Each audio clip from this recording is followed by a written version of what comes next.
Hello, guys. This is Miss Bertram from T.T. Scott Elementary School, and I'm going to read to you a book from Curious George about Halloween.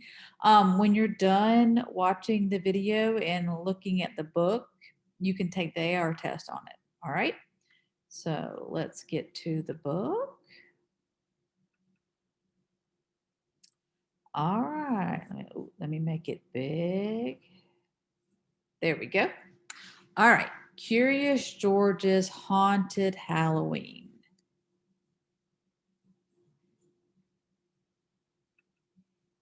This year, George was spending Halloween in the country. The last autumn leaves were falling. George and the man with the yellow hat were busy raking. Miss Rankins rode by on her bicycle. Halloween's here. Hang on to your hats, she shouted. Happy Halloween, Miss Rankins, said the man. George is curious. Why would he need to hang on to his hat? George went to the Rankinsons' farm. There were so many pumpkins. His friends, Allie and Bill, were there too. Hang on to your hat, said Bill. George and Allie were confused. Why was everyone saying that? Haven't you heard of the legend of No Noggin? Bill asked. No, they hadn't.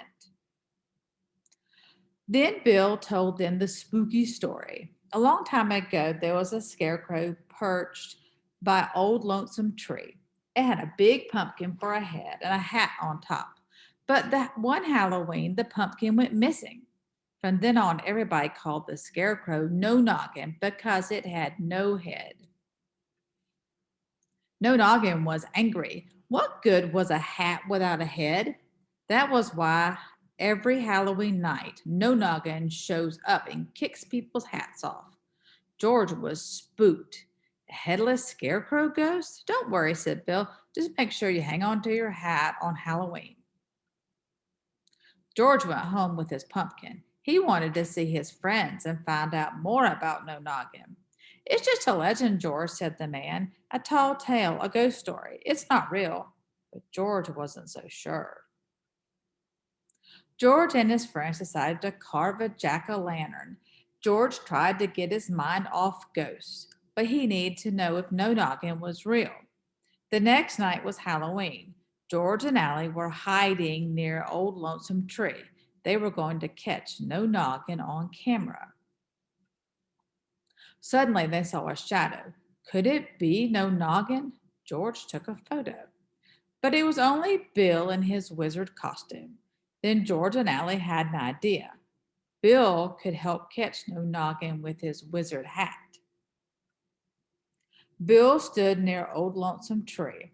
He walked back and forth and waited for No Noggin to kick his hat.